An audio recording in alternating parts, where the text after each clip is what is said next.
Well, what a target date fund is it is a mutual fund, typically, but can also be an ETF that over time changes its optimal asset allocation to be aligned with some particular date in the future when that particular fund matures or when that fund is complete. So this would be like if there was a 2040 fund, then what they would typically do in a target date fund is they would start you out in some allocation today, typically of just stocks, bonds, and cash.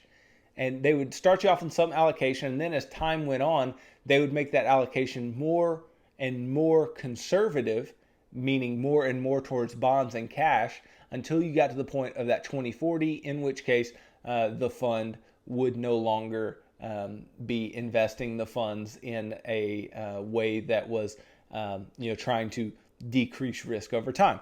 So this happens, and this is used quite often, and the whole idea is to have a particular asset allocation that is considering your time horizon. They want to take more risk as you have a longer time horizon and less risk as you have a shorter time horizon. And this is not an incorrect way to look at investing, but is it the most optimal way, and is it something we should be taking seriously as an investment product?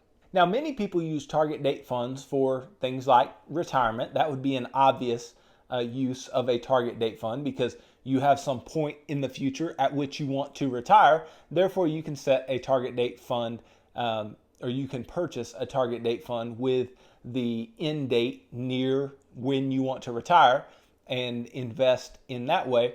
Or a lot of individuals also like to use target date funds to save for their children's college tuitions.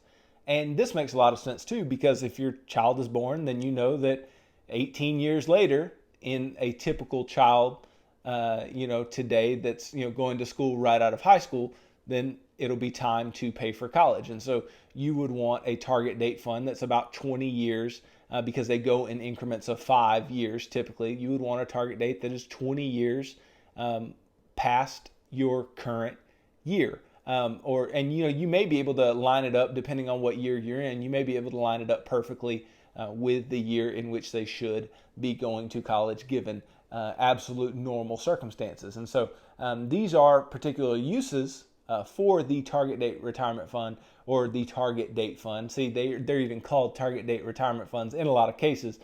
So you see they're obviously used for retirement, but can also be used for other purposes that have some type of fixed date in the future. Or, parents who maybe their child is 10 or 11 years old. They may be wanting to save up to buy a new car. They could use one, but that's really a short time horizon.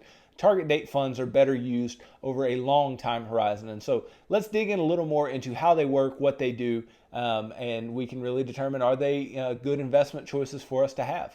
So typically following the launch of a target date retirement fund, the fund will have a lot of riskier assets in it. It'll have a lot of speculative assets as they are trying to make high returns with this longer time horizon that the individuals who buy it are considered to have. And what typically happens is the investment manager, the portfolio manager, will annually adjust the account back to the asset allocation at which it was, if they're going to keep the same asset allocation for the year moving forward, or they will make the adjustment to the new asset allocation at which they want to keep. Typically, these types of funds, they never have more than 90% in stocks or risky assets. Typically, they keep at least 10% in bonds and cash in the entire portfolio.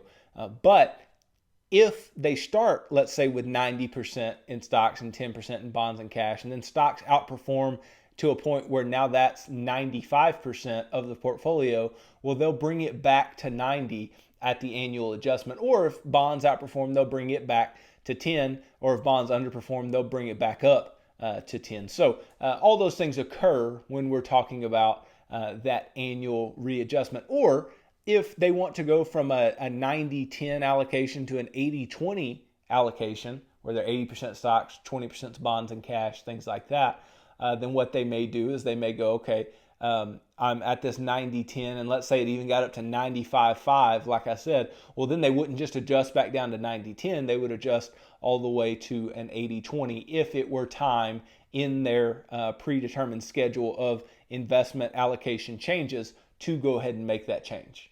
And for most of these funds, what you can do is you can look at their marketing materials and the prospectus that they let out, and it will give their what they call the glide scale of the allocation, meaning the prospectus will tell you how the allocation is going to change over time. It will tell you when those changes will be made, all the way up until the point where you have the most conservative allocation that you have had right at the point of the retirement date or the target date occurring, and then you're at the most conservative level of allocation that you've had, coming from the risky and gliding or sliding all the way down to that particular allocation that is very conservative.